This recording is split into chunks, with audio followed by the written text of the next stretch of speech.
네, 안녕하세요. 아산정책연구원 이재현입니다. 오늘은 좀 시간이 지나긴 했습니다만 2021년 9월에 호주, 미국, 영국 세 나라가 맺은 오커스라고 흔히 알려진 3자 안보협력에 대해서 좀 이야기를 해보겠습니다. 사실 미국, 호주, 영국 세 나라가 맺은 안보협력의 구체적인 내용이라든지 그것이 가지고 지역에 대해 주고 있는 전략적 함의라든지 이런 부분에 대해서는 이미 다른 연구들에서 많이 언급이 됐을 텐데, 제가 주목하는 부분은 왜 호주는 많은 그 위험과 불만, 또 여기 이런 그 오커스에 대한 비판을 무릅쓰고 중국과 호주 사이의 관계를 악화시킬 수 있는 이런 그 군사 협력에 참여했는가라는 문제에 좀 초점을 두고 있습니다. 잘 아시는 것처럼 그 오커스 동맹이라고까지 하긴 어려운데, 오커스 군사협력이 만들어진 이후에 호주가 많은 비판에 직면했습니다.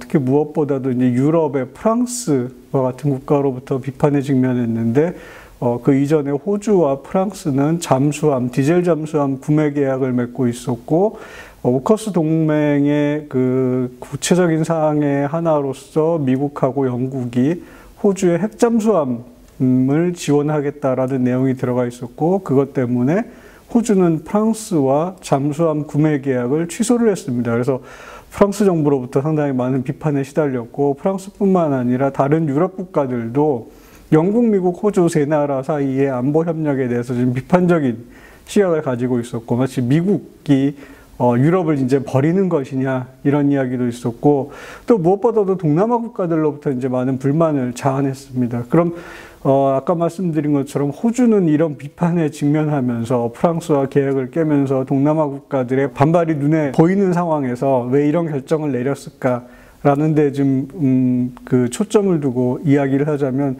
먼저 호주하고 중국 관계를 좀 그 시간을 거슬러 올라가서 생각해 볼 필요가 있습니다. 호주하고 중국이 외교 관계를 맺은 건 1970년대입니다. 상당히 빠른 시점이죠. 중국이 대외 밖으로 국제사회로 나오기 시작한 지 얼마 안 된 시점에서 호주와 중국은 국교를 수교하고 1972년으로 기억을 하고 있는데요. 그리고 나 1974년에는 호주가 북경에 대사관도 설치하고 그 이후로 관계가 계속 발전해 왔습니다. 특히 1980년대, 90년대 호주의 밥 호크 총리나 폴 키팅 총리 시절에는 호주가 유럽을 떠나서 이제 아시아 국가의 일원으로 편입돼야 된다라는 주장을 했고, 아시아 국가들하고 관계를 강화하기 위해서 대단히 많은 노력을 했고, 당연히 아시아 국가라고 하면은 그 중에 이제 중국도 포함이 되겠죠.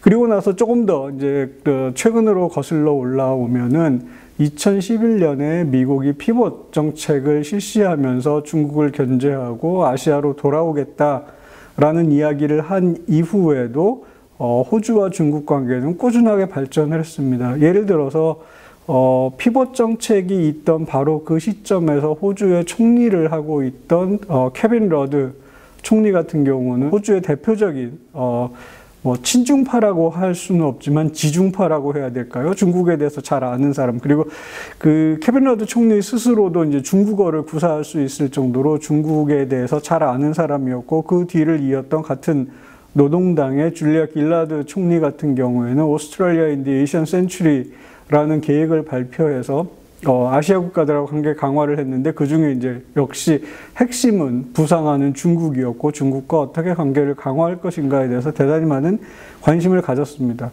그리고 길라드 총리 이후에 등장한 토니 에벗 총리는 보수 쪽 총리였는데, 토니 에벗 총리 시절에도 중국과 포괄적 동반자 관계를 맺는 등 관계가 계속 발전을 했습니다. 그래서 2017년, 18년 통계를 보면은 호주 무역에서 중국이 차지하는 비중이 25%가 될 정도까지 경제관계도 발전을 했고요. 물론 호주 입장에서 중국은 호주가 수출하는 미네랄, 그러니까 철광석이나 석탄이나 이런 자원들 수출에 있어서 아주 큰 시장이었고, 또 흔히 간과되는 부분이 뭐냐면 호주의 서비스업 관련된 수출, 특히 고등교육, 대학교육을 중심으로 해서 중국 학생들이 대거 호주로 영어를 배우기 위해서 또는 학위를 따기 위해서 유학을 왔던 부분들이 호주 대학 재정에 대단히 큰 부분을 차지했고 호주의 서비스 무역에 있어서 상당히 중요한 부분이었습니다. 그런데 이런 상황이 2010년대 중반 이후에 갑작스럽게 변화하기 시작합니다. 2016년,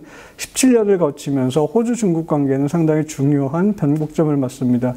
흔히 여기서 잠깐 말씀드려야 될 게 호주가 오커스라는 군사협력에 참여한 거를 놓고 그냥 호주는 왜 이런 결정을 했을까라고 이야기할 때 흔히들 이야기하는 게 2020년에 그 코로나 진원지 관련한 국제조사에 호주가 참여했고 그걸로부터 중국이 호주에 대해서 경제 제재를 했고 그 뒤로 경제적 갈등이 있었고 호주와 중국 관계가 나빠졌다. 그래서 중국을 견제하기 위해서 호주도 이런 미국이 주도하는 오커스에 참여한 거 아닌가 라고 생각하는 분들이 많을 텐데 사실은 그건 2000년대 넘어와서의 이야기고 이미 2010년대 중반부터 그 5년, 6년 전부터 호주와 중국 관계가 꾸준히 악화됐다라는 점에 대해서는 많은 분들이 모르는 것 같습니다.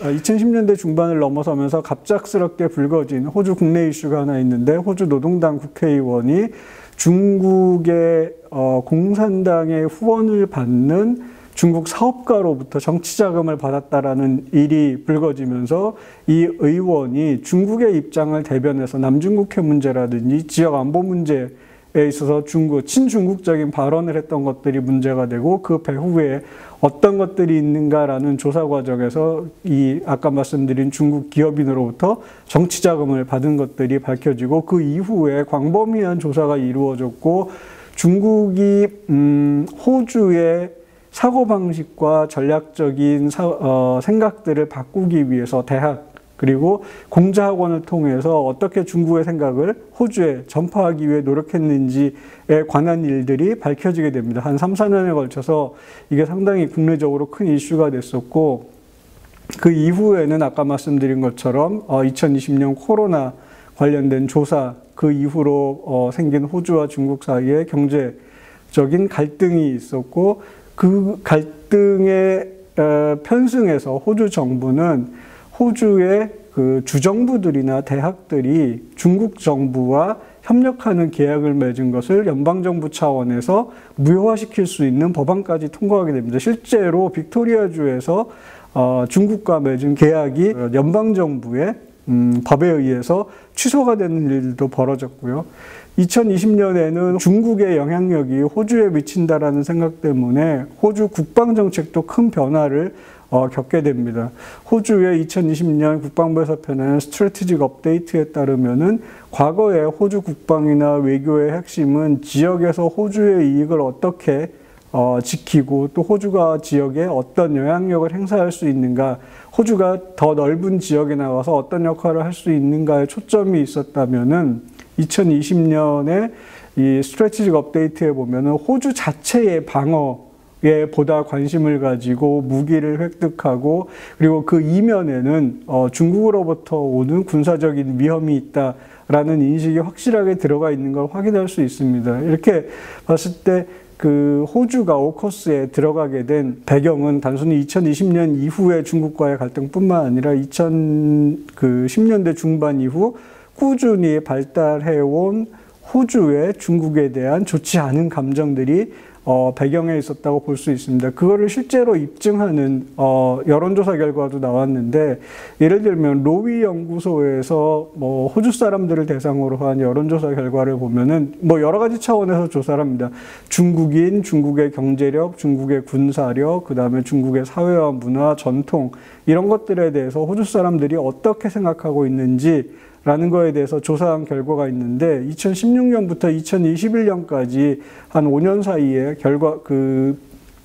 호주 사람들이 중국에 대해서 가지고 있는 생각의 변화를 보면은 대단히 극적입니다. 예를 들어서 중국 사람에 대한 그 비호감도가 그 5년 사이에 2배 이상 증가를 합니다. 또 중국의 경제 성장에 대해서 부정적인 감정은 2배 이상, 한 2.5배로 상당히 안 좋아집니다. 마찬가지로 중국의 문화와 역사에 대한 부정적인 생각 역시 한 15% 정도에서 30% 정도로 2배 이상 성장을 합니다. 물론 그 중국의 정부 체제, 그러니까 민주적이지 않은 정부 체제에 대한 좋지 않은 감정, 그 다음에 중국의 군사적인 행동, 환경정책, 중국의 투자, 이런 데 대한 부정적인 생각은 이미 2016년에도 높았는데 2021년까지 오면서 훨씬 부정적인 감정이 커지게 됩니다. 그래서 2010년대 중반 이후로 호주 중국 관계가 안 좋아지는 게 전반적으로 호주 사람들의 중국에 대한 인식에도 영향을 미쳤고, 그 인식이 또 더 나아가서 호주 정부가 중국에 비우호적으로 또는 중국을 압박하는 방향으로 나가는 정책을 도입하는 데 영향을 주었다라고 볼 수 있겠습니다. 그 호주와 중국 사이에 이런 문제가 있는 부분들에 대해서는 제가 간단히 언급을 했는데, 그러면 이제 우리한테 궁금한 거는 그런 부분들이죠. 호주와 중국이 서로 우호적이지 않은 비우호적인 감정이 높아지고 대결적인 상황으로 나가고 있는데, 한국의 경우는 어떤가? 제가 왜 한국 이야기를 여기서 집어넣냐면은, 한국과 호주는 사실 우리가 알고 있는 것보다 협력하는 분야들이 많습니다.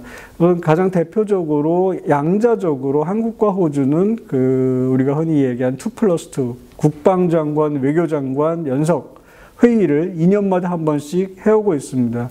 그 다음에 지역의 다자협력체에서 같이 파트너로 참여하고 있고, 흔히 지역의 like-minded country라는 그룹으로 묶이기도 합니다. 또 호주와 한국과 경제관계도 만만치 않고, 또 가장 최근의 발전으로 이야기할 수 있는 거는 호주의 인도태평양 전략하고 한국의 신남방 정책 사이에 아세안 방면에서 협력하기로 한 합의들도 있었고, 더 가깝게는 2021년 12월에 문재인 대통령이 호주를 방문해서 두 나라 관계가 포괄적, 전략적 동반자 관계로 격상이 됩니다. 이럴 정도로 호주하고 되게 긴밀하게 연관이 되어 있는데, 호주와 중국 관계가 악화되는 것이 한호 관계, 또 한국의 신남방 정책과 호주의 인도퍼시픽, 인도태평양 정책 사이의 협력 관계에 어떤 영향을 줄 것인가 라는 질문이 생기지 않을 수 없습니다. 기본적으로 한호 관계에 있어서 호주와 중국 사이의 관계가 불편해지는 거에 대해서 한국과 호주 사이에서 좀 합의를 볼 필요가 있다고 생각이 됩니다. 호주는 호주의 입장이 있고, 한국은 한국의 전략적인 경제적인 고려가 있고, 호주가 중국에 대해서 취하고 있는 정책과 한국이 중국에 대해서 취하고 있는 정책이 꼭 같이 갈 필요는 없다. 각자 나라들은 자기의 상황에 맞는 대중정책을 펼치는 것이고, 그것과 상관없이 한국과 호주가 협력할 수 있는 부분에서는 협력한다라는 양자 간의 언더스탠딩, 이해를 만드는 게 대단히 중요하다라고 봅니다. 그래서 상호 차이점을 인정하는 베이스 위에서 한국과 호주 사이의 협력을 발전시켜 나가야 될 것 같고, 두 번째로는 그럼에도 불구하고 예를 들어서 동남아 방면에서 한국의 신남방 정책이랑 호주의 인도태평양 정책이랑 협력한다라고 했을 때, 이거는 한국과 호주뿐만 아니라 또 아세안이 중국에 대해서 어떤 생각을 가지고 있나라는 변수까지 끼어들게 되는데, 이 과정에서도 3자가 서로 다른 입장에 대해서 솔직하게 털어놓고 이해를 구하고 어떻게 협력할 것인가를 논의해가는 그런 어떤 컨센서스를 만드는 게 대단히 중요하다고 생각합니다. 그래서 가장 중요한 점은 한국과 호주 사이에 중국에 대한 정책, 중국에 대한 입장에 있어서 차이가 있다라는 점을 그냥 조용히 덮어놓고 갈 게 아니라 명확하게 드러내서 우리는 이런 입장이고 호주는 이런 입장이고, 또 더 나아가서 아세안은 이런 입장이니까는 이런 부분에 있어서 협력을 하자라는 그런 합의를 만들어 놓고 나가는 게 중요하지, 아무 일도 없었다는 것처럼 그냥 조용히 넘어가는 일은 좀 지양을 해야 될 것 같습니다.